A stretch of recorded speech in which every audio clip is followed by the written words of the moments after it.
This episode is brought to you by Columbia Sportswear. It's snowing again, and that wind chill is killer. But you're not worried about that because you shop the Omni Heat Infinity Collection. It's warmth perfected with tiny gold dots that reflect your body heat inside and protect you from the cold outside. No snow or chilly temps can stop you now. Go out anyway. Shop the Omni Heat Infinity Collection now at Columbia.com/infinity. The holidays are a time to feel and create joy. And what could be more joyous than the look on her face as she unwraps a stunning new jewelry piece from Blue Nile? How about getting 50% off your purchase? Blue Nile offers premium quality, priced below traditional retail. Their online experts are available 24/7 to answer any questions and make sure you've picked the perfect gift. For a limited time, you can get 50% off at BlueNile.com. That's 50% off at BlueNile.com. Lucky Land Casino, asking people, what's the weirdest place you've gotten lucky? Lucky? In line at the deli, I guess? Aha, in my dentist's office. More than once, actually. Do I have to say? Yes, you do. In the car before my kids' PTA meeting. Really? Yes. Excuse me, what's the weirdest place you've gotten lucky? I never win and tell. Well, there you have it. You can get lucky anywhere, playing at LuckyLandSlots.com. Play for free right now. Are you feeling lucky? No purchase necessary. Void where prohibited by law. 18+. Terms and conditions apply. See website for details. So hello and welcome to Roll Britannia Parley. I'm Tom and I play a character called Keth Frostine in Roll Britannia. So in this series I'm going to be talking to other podcasters, celebrities and members of the TTRPG community with help along the way from my crewmates at Roll Britannia. So each episode I'll have a special guest who plays the game, talks about the game, makes movies about the game, or has even helped to shape Dungeons & Dragons into what we know today. This show is all about a man of stage and screen who is just as comfortable gracing a red carpet as he is running a world as a dungeon master. Not only that, but you know that he's officially made it, as he has his own profile on IMDb. He's also annoyingly handsome. And that is, of course, the co-host and producer of the wildly successful Three Black Halflings podcast, Jasper William Cartwright. So joining me now from Roll Britannia is James, the Dungeon Master. Hello. Alex, who plays Derek Normalbeard the Dwarf. Hello there. Not Chip, and Paul, who plays one of the Toscobble brothers. Hello. How are you doing, chaps? Not too bad. Yeah, pretty good. Yeah. Yeah? Mustn't grumble. So, although we were lucky enough to meet the real-life Jasper recently at the UK Games Expo, James was the fortunate one to have been able to chat to Jasper for this interview. So, yes, how was it? It was excellent. No, it was really good. He, honestly, I wanted to talk to him properly for a while because we've been kind of social media buddies for a while now. Yeah. And it was a really nice treat to actually be able to, first point, meet him in real life for the first time this year. He's lovely. Really nice. Actually, him agreeing to have a little interview with us was a real treat. And to be able to speak to him and get a little bit deeper into what he did and how he's got where he is and the meteoric rise to stardom that seems to have come through his amazing podcast, then it was incredible, really. Oh, but the interview's an absolute treat. I'm glad you enjoyed it. It really, really is. But speaking of, I think it's definitely time to push the play button and enjoy James chatting all things D&D and Three Black Halflings with Jasper.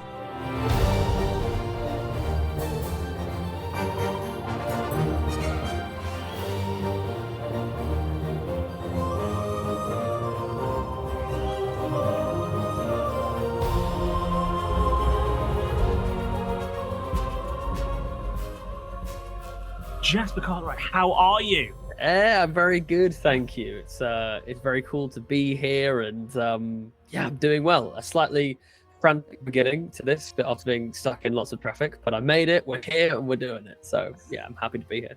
How are you? I should ask. Yeah, I'm good. Technology let me down a little bit. Just it was slightly embarrassing, but all is well. All is well. All is well. I guess I have to congratulate you. Well, I don't have to, but I'm going to because I like you. Congratulate you on both. Your marriage and your soon to be third party of your family. Yeah, absolutely. The adventuring party is expanding. It's been a pretty wild few months. The fun story with this one is that we found out that we were going to be having a baby in the sort of less than 24 hours I had in between landing from my honeymoon and going away to America for 3 weeks. So that was just fantastic timing where I suddenly felt really awful about leaving and swanning off to America to leave my now pregnant and unfortunately not particularly well wife, as she was dealing with morning sickness and all of that stuff. So yeah, but we're all good now, and everything is going well with the baby, hopefully so far. So touch wood. Very excited to fingers crossed for you. Yeah, thank you. You know, it's an exciting time, and well, we'll come on to you what your adventures overseas have been might be to do with, because you know, you might be able to tell me this time. You couldn't tell me before, but I'm hoping you might be able to. I guess for those who don't know, Jasper is I would say the lead of one of my favourite podcasts that I don't listen to as much as I want to. Purely because I don't commute anymore, so I don't get to listen to as many podcasts. I mean, look, listen, when you start your own TTRPG podcast, listening to other TTRPG podcasts, no matter how good they are, is a real struggle. Like, it just feels like work. It's not particularly enjoyable anymore. I have to really force myself to listen to the ones that I actually like listening to. You know what I mean? The ones that I listen to starting the show. So absolutely no judgments there for not listening. It's well, I do try and catch up as much as I can, but I used to work in a job where I used to drive quite a lot, so I had loads of time to listen to podcasts. Absolutely, and I now work a 10-minute walk from my front door, which you can't get through a great deal of podcasts in that time. But I mean, listen, you'd prefer that way. Do you know what I mean? That's great, isn't it? Like, you know, just so much more time in your day to, like, I don't know, play a video game or whatever. Or do podcasting. Or do more podcast stuff. Yeah, exactly. There's plenty of that. So let's go right back to, it must have been May 2020. Yeah, about somewhere then, around there, April, May 2020. Because you started around a similar sort of time to when RB did, really. I think so, yeah. Because I remember us sort of there was sort of some very like, hey, we're new fledgling posts, you know, all around the same time. So yeah, I think that's probably about the case. Yeah. No, you don't know this. I'm going to tell you a little secret I let someone else in on the other day, and this is true, 100% true. I used to, well, I still do. I look after the Twitter, now X, possibly, I don't know, Banana next week, who knows? Whatever way the wind blows and Elon goes to. But I used to very closely follow your Twitter follower numbers, and I had a secret challenge to try and be ahead of you. Wow, that's so funny. That's specifically for RB or yeah, specifically for that, because I thought you guys were awesome and I just wanted to try and keep up with you. Yeah. Well, I think you know, the feeling is like, it's very interesting being in and around. There was a lot of shows, right, that started all around that same time, and we all had some spare time on our hands for some reason. Yeah, everyone had a little bit of spare time on their hands, and I think it was so interesting, like talking to other people and seeing how other people were getting on and what was happening for them. And I think it really made kind of what happened to us feel so unbelievably special. Like, we felt so kind of fortunate that like, you know, because I think, you know, there's people that we kind of started with now who are like, oh yeah, we only did it for like a month or two, you know, and I like, because I'll say to them like, oh hey, how's the show? And they'll be like, oh, we like slowed down or stopped doing it or whatever.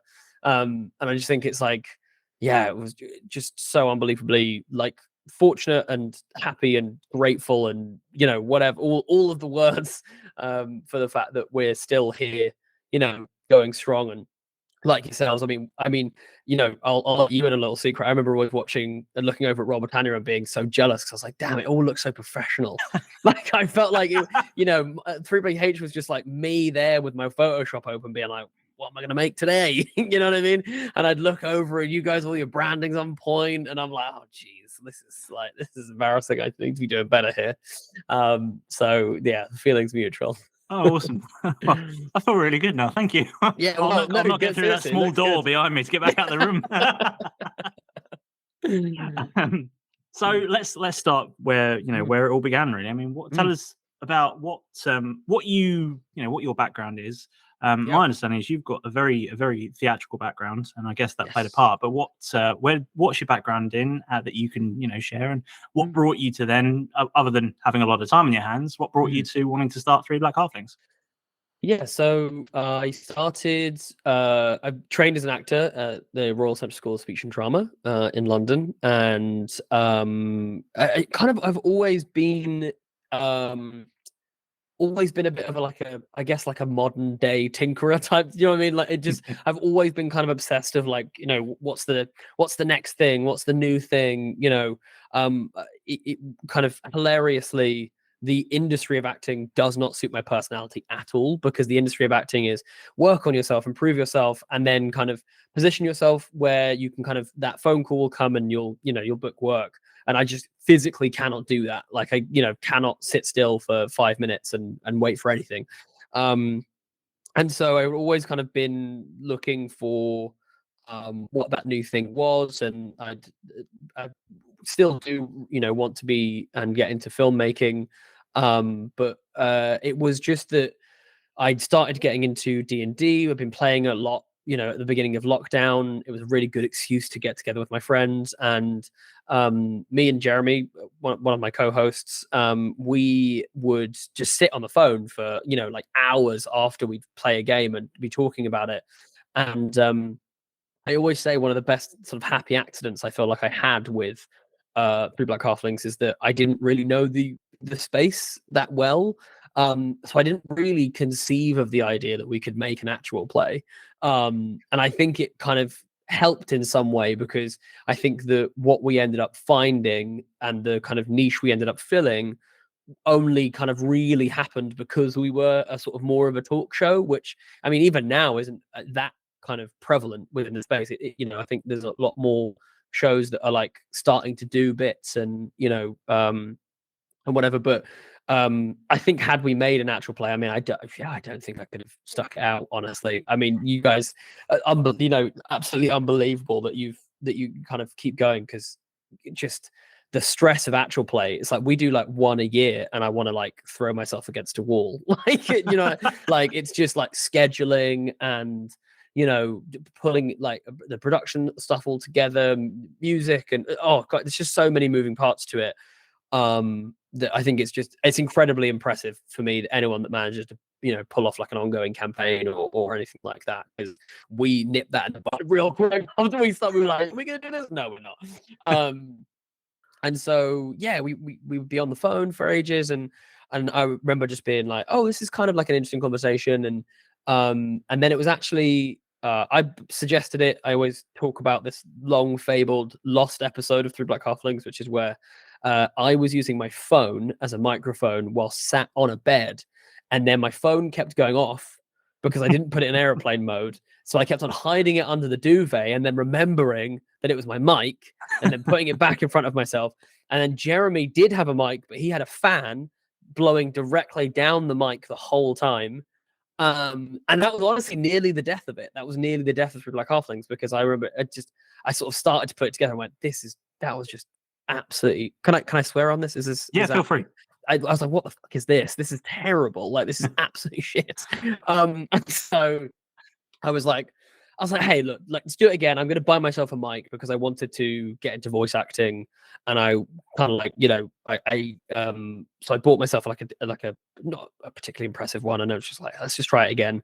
And then it was the night before that I saw a Facebook post from Munati, who was then preparing a D&D session for some of their friends.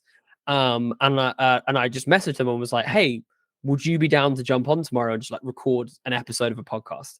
And that was like it was like the first time that Jeremy and Anati ever met, was just like on episode 1. So you can go and listen to their origin story, like happen now, and it just kind of, I mean, to say it snowballed from there, it really did, because, as I've alluded to, my ham-fisted way of running 3BH, at least, especially for the first year and a bit, not really having a clue what I was doing, really leaning heavily on my incredible wife who works in TV. And she, I mean, honestly, without her, it would have been a complete nightmare and a complete mess.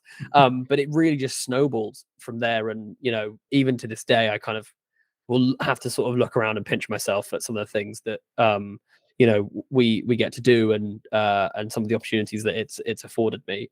It's been an absolutely incredible journey, and I think we're only kind of. It feels weird to think it's only 3 years in. I don't know if you have this with Roll Britannia. Like, it just feels like it's such a part of me now that it almost seems weird that it's only been around for 3 years. Like, it seems. I mean, that feels like a lifetime. You know what I mean? Like, if you told me it was 5 years or even more, I don't think I'd question it. Honestly, I think I'd be like, yeah, that feels about right. Honestly, so yeah, I realized I kind of rolled the two into that. But I guess the main thing is that I came from a sort of theatrical background, and so therefore wanted to wanted to sort of pursue something creative, and it was a weird adjustment being myself on something and not a character and not playing someone else. Yeah. No, I mean, it's honestly, I've been watching the, been trying to keep up as best I can, and seeing all the updates on your social and everything you've been honestly. up to. It's like I don't even have a clue sometimes. I'm like, okay, yeah, we're doing this. Okay. I was absolutely blown away. I mean, I think one of the moments for me for your show when I realized just how big you'd gotten, apart from the astronomical Twitter following that you just pulled out of absolute nowhere. For the first sort of 6 months, I feel like you were kind of tickling along, and then you just went, boom, I'm gone. Okay, bye. See you later. We did hit a really good patch on Twitter, and now obviously it's gone to hell, so all that work means nothing. But hey, it's all good. One of the things that I did absolutely love that I really was you had someone quite big on the show. You had Matt Mercer on your show. Yeah, we did. Yeah, I mean, how did that come about? This was what a day this was. Matt, he just followed me on Twitter. And I genuinely couldn't believe it. I think I'd just done. He'd listened to my 2-shot that I did with NADPod. I did I DM'd a thing called Potsidonia, and it was like an entirely original world that I came up with. And I think he'd listened to it. He'd listened to the Potsidonia episode, and he just followed me. And I literally was like, what the hell? I'm Matt Mercer. Why has he followed me? This must be a mistake. And I messaged him. I was like, hey, you followed me? And he was like, yeah, I just listened to your 2-shot on NADPod. It was really good, man. I was like, what? Like, mind blown. Do you want to come on the show? And he was like, hell yeah. So, and I've since been lucky enough to meet him a couple of times.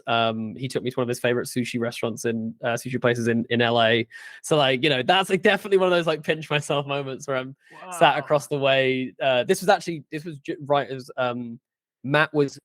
It was a fun little fact that he was that day. We met up for lunch at the sushi place, and then that day he was going into record for Ganondorf on the new Tears of the Kingdom. So I've known that was happening for a long time. He was literally like going in for like the first session to record that day, and I was like, oh, that's really, really cool. Like a very kind of surreal moment to get noticed by those guys, just because there's no getting away from for all of the absolute pinnacle in the TTRPG space. And you could probably argue they're more popular than D&D. So I think that it's it was a really big moment, definitely, and I think you're right to sort of say like it felt like a big moment for us as well. It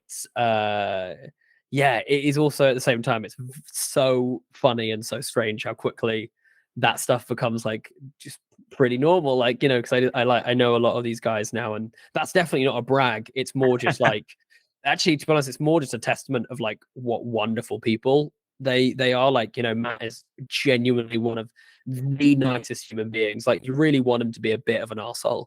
You know what I mean? He's got all of this talent, and he's, you know what I mean? He comes across as such an affable, lovely guy. And you just think, I just kind of want you to be like that guy who sparks up a cigarette in a restaurant and like shouts at the waiter when you tell you to stop. Like, just something. Do you know what I mean? Just have a bit of an edge, but he really doesn't. He's such a wonderful human being. And I think that's why it feels so normal now, because they are all of that crew, and the like Dimension 20 people and whatever, just they're just wonderful people. Yeah, very wonderful people. Well, you've had it's the whole ride for you seems to have gone from bedroom paced podcast to something fantastically showbiz. I mean, you were on the red carpet at the D&D movie in London, and you've been out and about, and you've alluded to it. You know, you've been out in LA doing something secret that you couldn't tell me about. Is there anything you can share? Is there anything I can share? I can share. It is very, very, very excited about it. It's definitely a big like tent pole, whatever you want to call it, moment for me. And honestly, like I think the best thing about it is genuinely like the space and getting to getting to work with some of these people. That was like the best thing about it. Honestly, I got to spend, and I've been out to. It's so crazy, right? So this will kind of illustrate that what a wild ride it's been. I've been dreaming of going out to LA, as an actor, like ever since I was like, 6.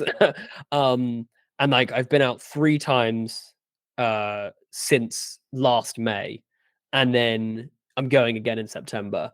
And it's just been a complete kind of like whirlwind in terms of like, what that is. But honestly, a lot of that was just me putting myself kind of out there, you know what I mean? And kind of just being like, hey, like it wasn't like I still don't, have a ton of money. It wasn't like I was like splashing loads of cash to fly first class over to LA. Like it was, no, I was like, I booked like the first time I went out there, I booked the cheapest flight. I had friends I could stay with.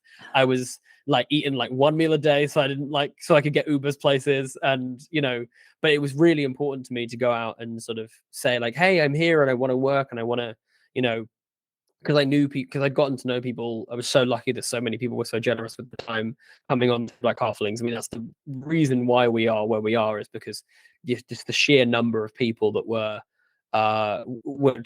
like willing to come on and, and lend us their time.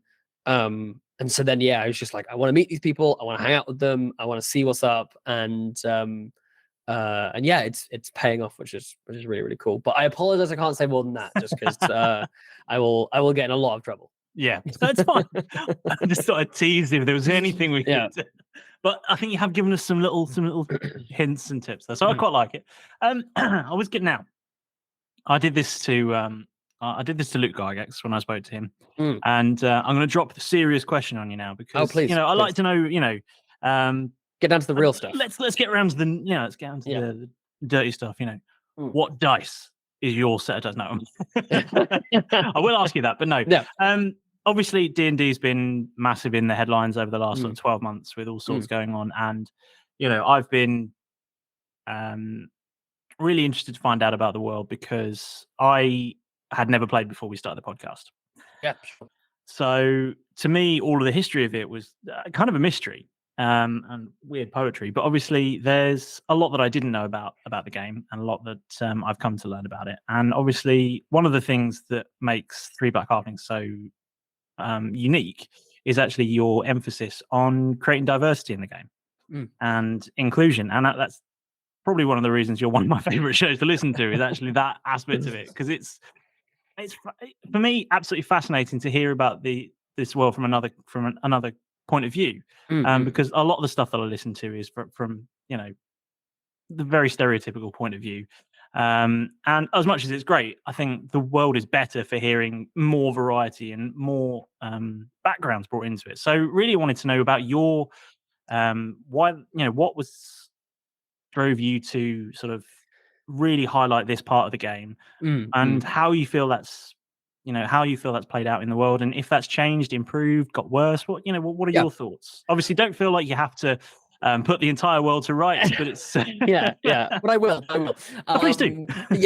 No, I think basically the impetus for starting the show was that I typed into YouTube black people in D&D or something like this, and the only thing that came up was like Terry Crews DMing a one shot for like a mostly white table, and I was like, we have to do better than this.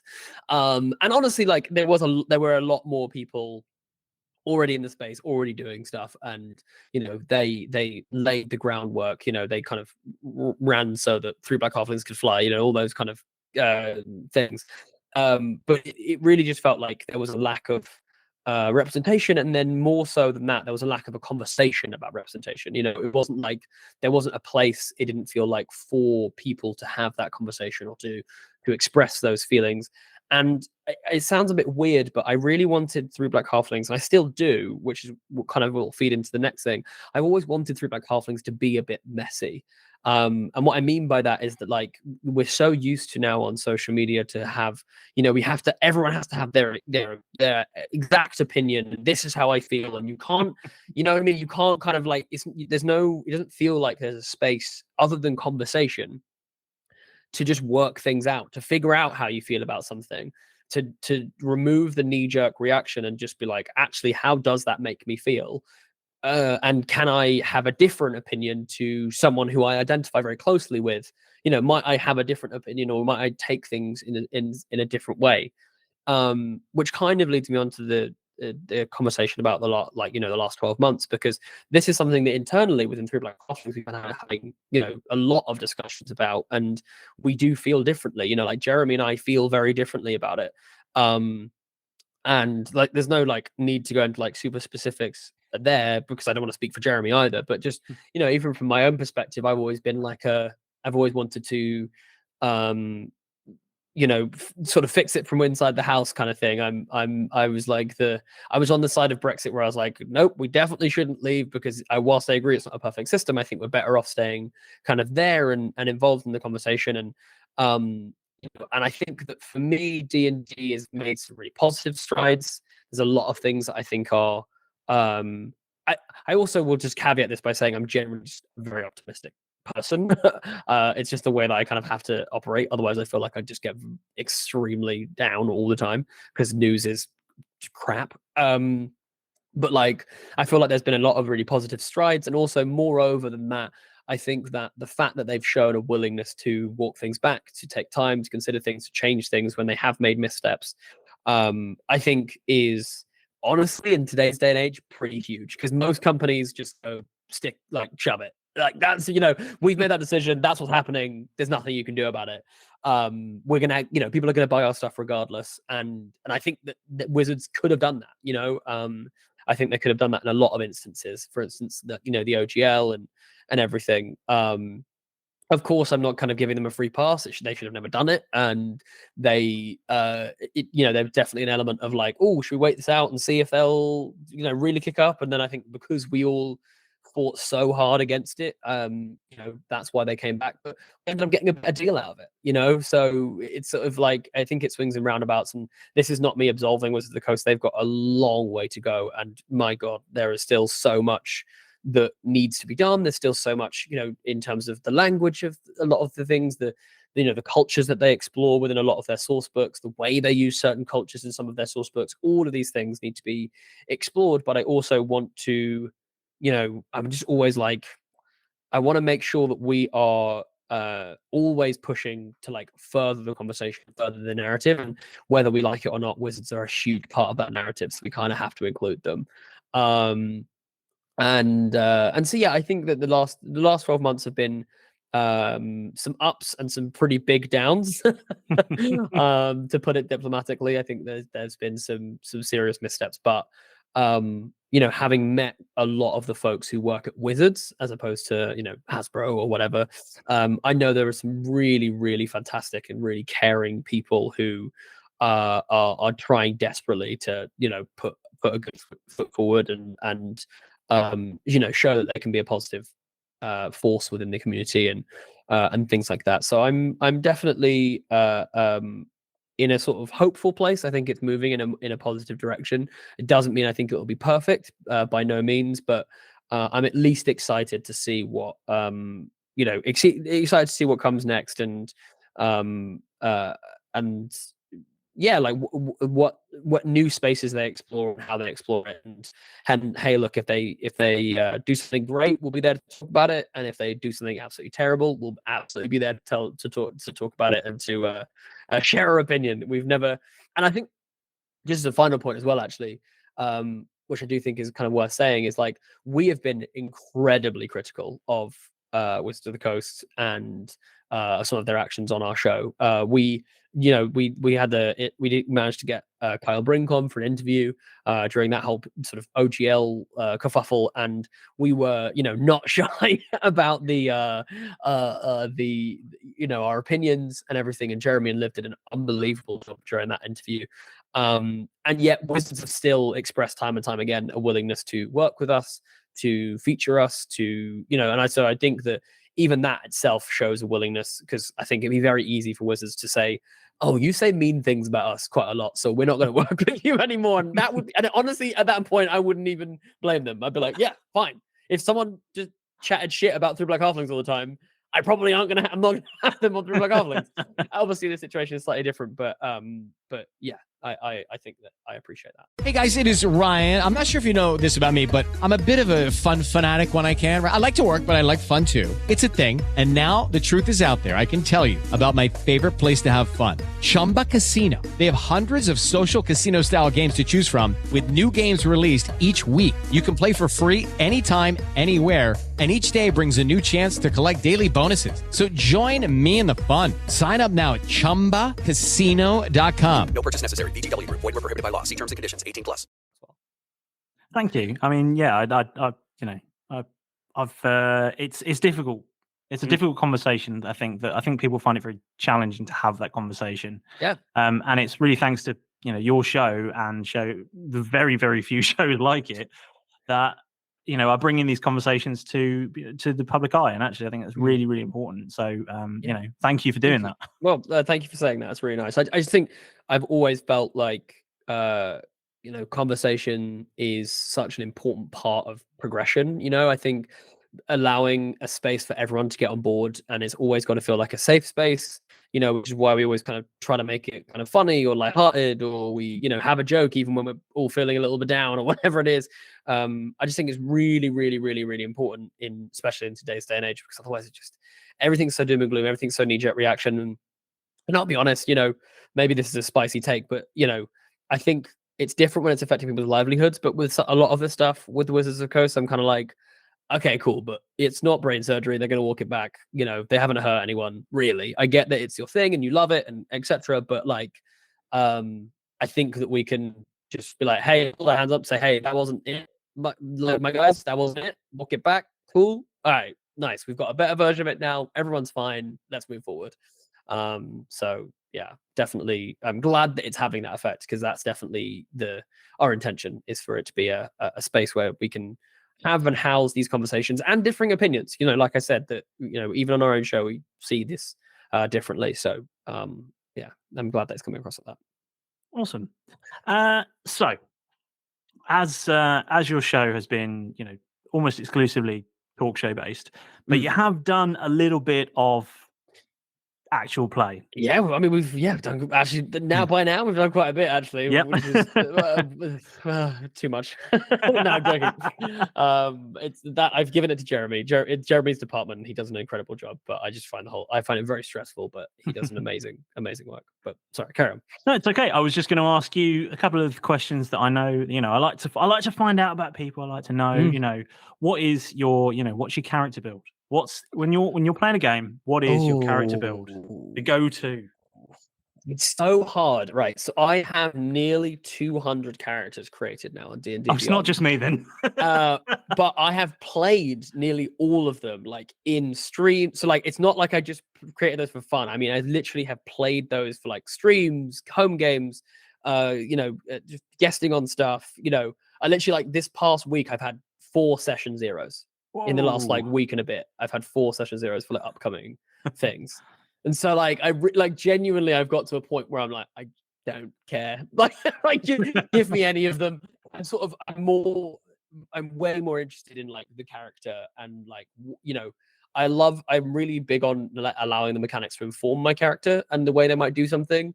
I think, what's my flavor of the month? Maybe that's how I'll answer this, because I think giving a permanent one would be impossible.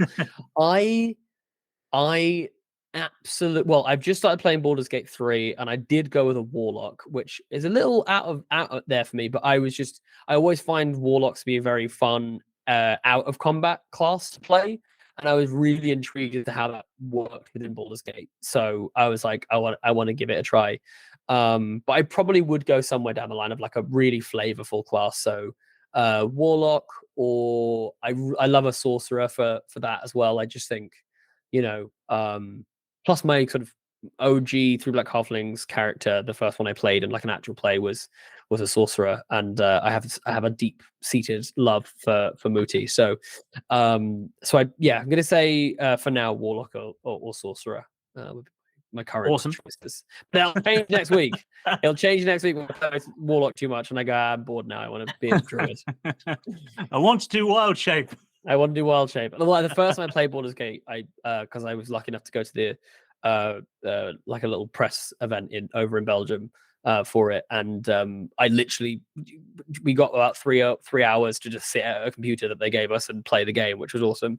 And I went with a druid purely because I was like, I want to see, this would be cool. Like I want a Wild Shape. This would be fun.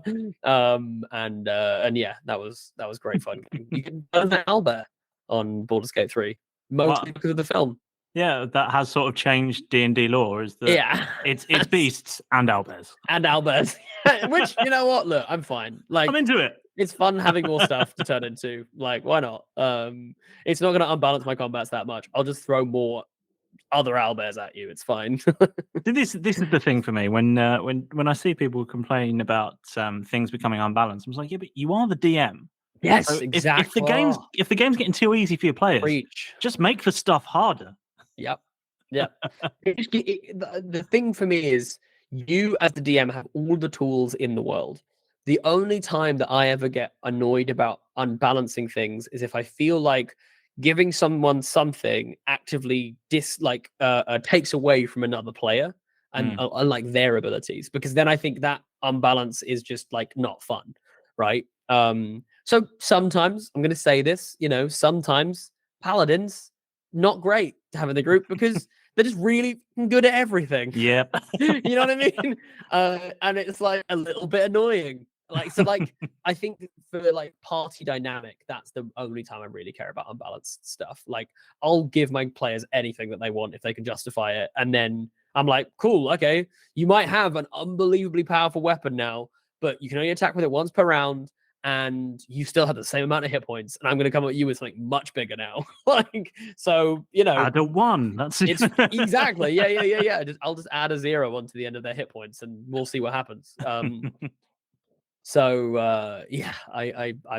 right there with you about that. So if you had a bit of advice for someone new to D&D, DM or a player, what advice would you give? I'm gonna go with probably the most overarching piece of advice, because there's so much granular advice that I could give. But I would say my overarching one is understand that TTRPGs and D&D at their best, in my opinion, at their best, are shared storytelling experiences. And what I mean by that is that there is just as much onus on you as a player as there is on the DM to tell an interesting narrative.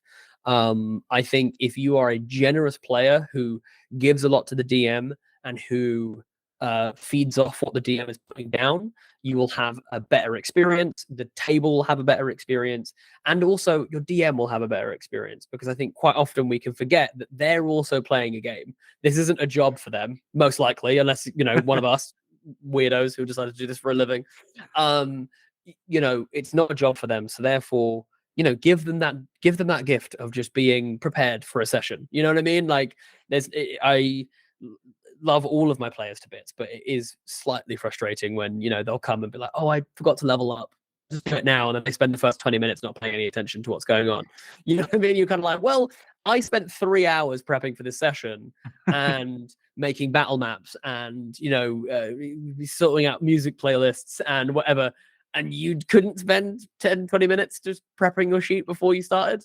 So, I guess the main thing, as I'm saying, is like invest as much as everyone else at the table, and that can kind of go both ways. Like, if everyone is up for just like a chilled get together on a Friday, have a couple of drinks and just like fuck around, that's the level of investment. But if people want to go deeper and whatever, then like match that energy, like go in there and you will have like an unbelievable time. Like, it can be like I would go as far as say it's like whatever the rung below life changing is. You know what I mean? It's like I don't think it's quite there, but it's like very close. It can be so powerful and so incredible, but you'll only really get there if everyone's bought in, at the same level.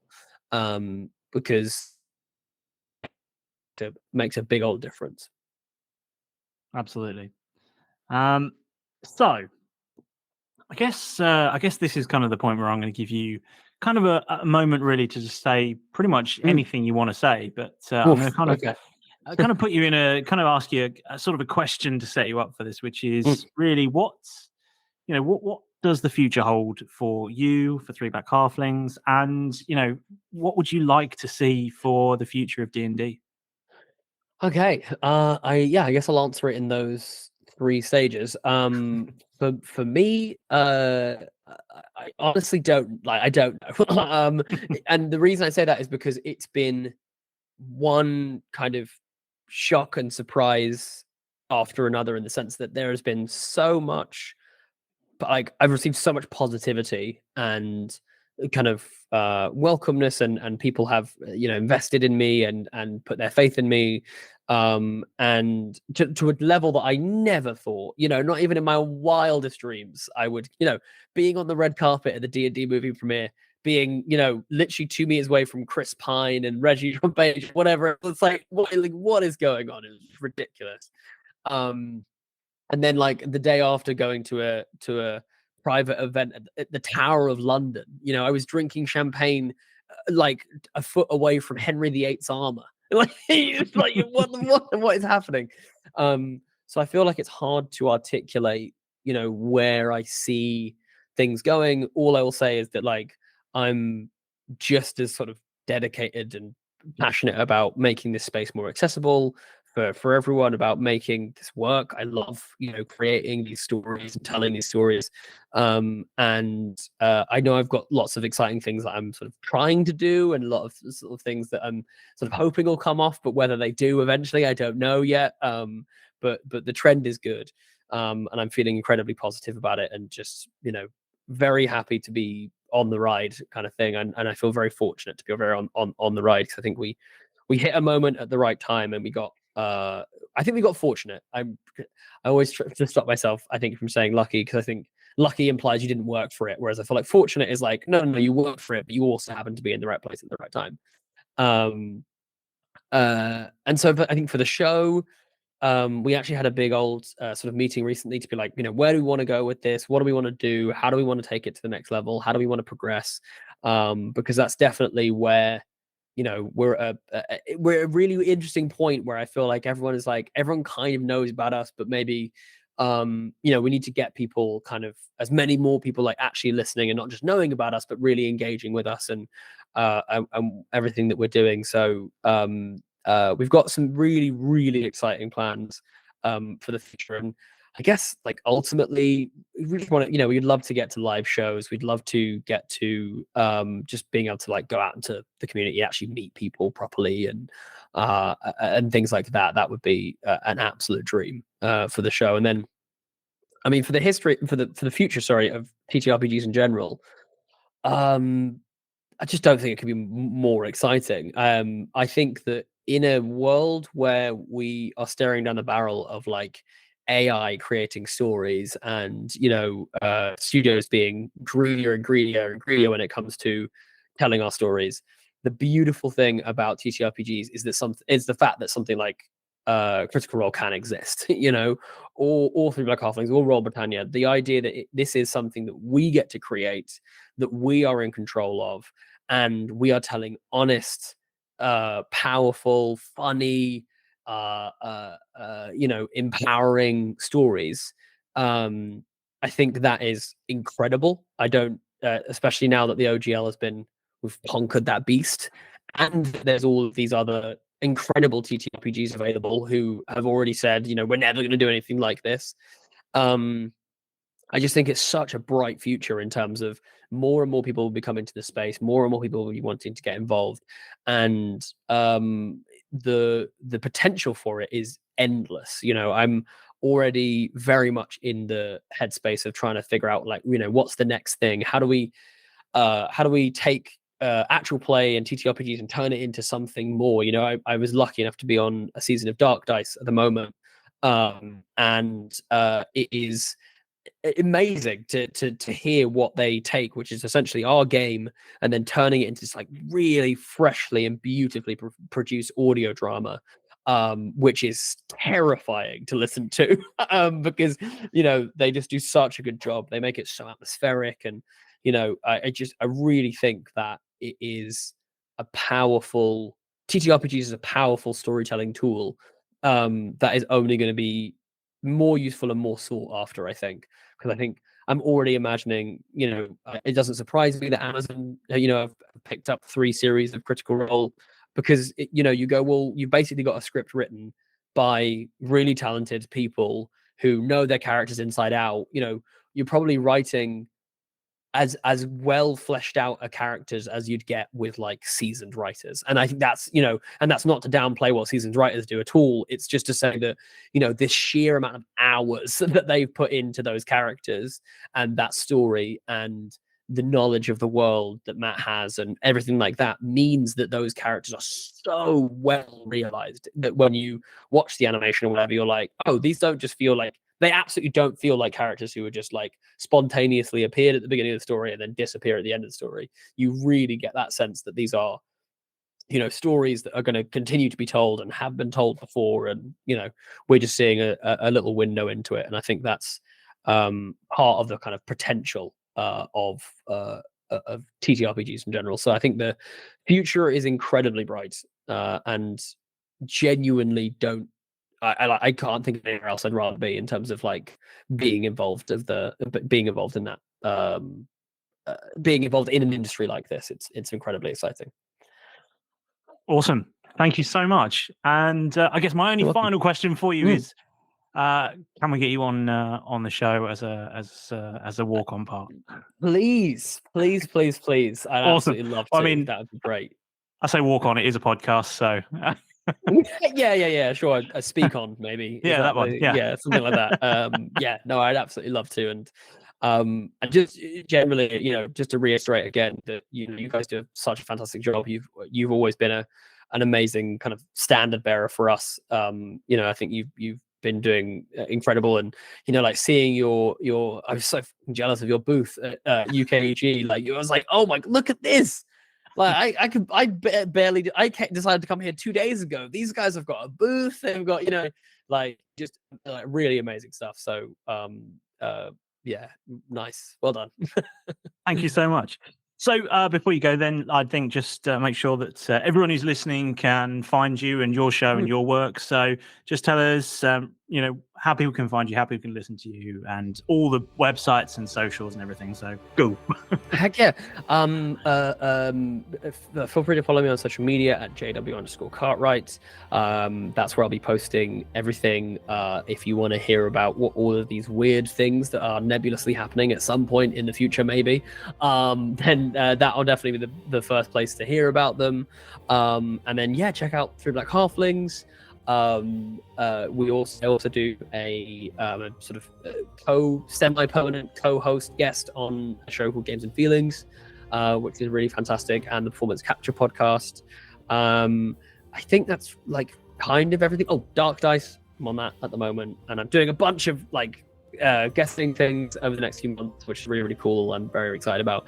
And then just the last thing, which is, if there's any halflings listening to this, if anyone's tuned in because they listen to 3 Black Halflings, stick around, listen to Roll Britannia, go listen to the actual play. It's really, really brilliant. They're wonderful people. So stick around, you'll be in safe hands with these guys. So and I'm sure you'll have steamed through all 3 Black Halfling stuff. So you need something else to listen to. It's Roll Britannia. Thanks so much. I really, really appreciate you coming on the show. Absolutely welcome. Right, so I thought that was a fascinating interview. Really, really enjoyed it. But as a closer, what would you each take away from that? What stuck with you, Paul? I just think his time out in LA and meeting Matt, really.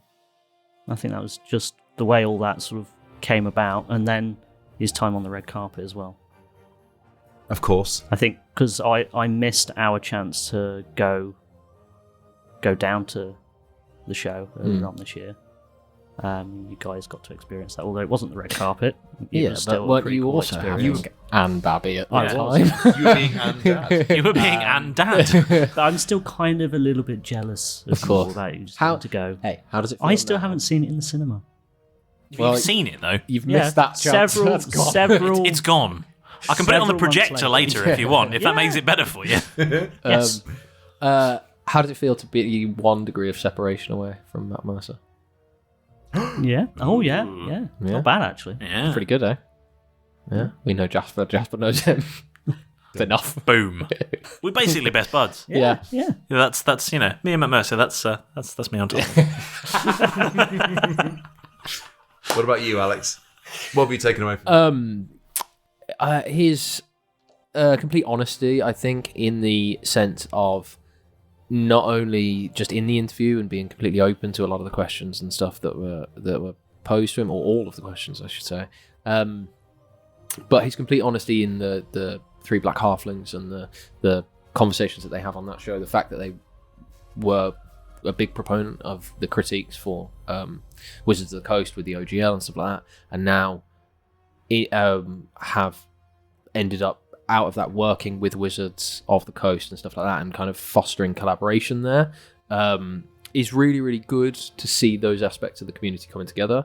And the fact that they don't shy away in their show from talking about difficult topics, or at least, again, difficult topics is such a weird thing to say because it's very easy to not be an arsehole about it. You know what I mean? Yeah. It's very easy. So, but yeah, to have that kind of underrepresented voice come through, and yeah, man, I just wish him all the best. I'd love to play D&D with him. Oh, all right, I'll sort it out. Yeah. Don't worry. Love to. Okay then, James. How would you describe Jasper in 3 words? Very bad at counting. No, I ambushed you there. What's he left you with? Oh, I mean, Not a sore something. he's honestly, Jasper's just such a nice guy, and I was really, really grateful he was on the show. I think that it blew my mind that we were in any way, some sort of like inspirational competition for him. I love that because I honestly blew my mind. Yeah. I am so grateful that he stayed in contact with us, and we've sort of had this sort of in the background virtual secret battle. Yeah, secret battle. He was jealous of our booth. I know. You loved our booth. I know. I loved our booth, to be fair. I very nearly put the banner up today. Problem is, it doesn't fit under here. It would have to be out there because it's too tall for this ceiling. Anyway, but no, I mean, it was just, it was a really, really nice opportunity to actually speak to him in person. It was so good of him to actually come to our stand and say hello to us at the show. He was lovely. For us, like it's great to see someone who started an indie podcast at basically the same time as us, doing so incredibly well. And we can aspire to be, even a fraction of his success would be amazing. And I really look forward to seeing the projects he's working on. Well, thank you, chaps, for being here, and thank you ever so much to Jasper for taking the time to talk to James, and also thank you so much for listening and for all of your support. And also look out for the next episode of Parley. But if you simply can't wait to hear more from the crew of Roll Britannia, then you can find us on all good podcatchers out there: Apple, Google, Spotify, you name it, where we have new episodes coming out every Wednesday. There's over 180 odd episodes now, chaps. Yes, so many. So there's plenty to listen to. And if you want to hear more episodes of Parley, where we talk to other exciting guests, then these can be found on our main podcast feed. If you want to hear more episodes of Parley, where we talk to other exciting guests, those can be found on our main podcast feed. And if you're a creator in the TTRPG community, or a famous person, we like you as well. Actual celebrity. A real live celebrity, and you'd like to come and have a chat, get in touch, because we want to talk to you. And finally, check out our Patreon, our merch store, and even drop into our very, very active Discord server. All the links are in the episode description. So, it is a goodbye from me. Goodbye. It's goodbye from him. Bye. A goodbye from him. Hello. And a goodbye from him. Goodbye. And a goodbye from... No, not I couldn't follow that. Thank you so much for listening to Roll Britannia Parley. Bye. I love you. Okay, bye. Sports Social Podcast Network. It's important to properly dispose of unwanted medication or sharps. MedProject offers free and convenient disposal options near you. To learn more, call 844-MED-PROJECT or visit medproject.org.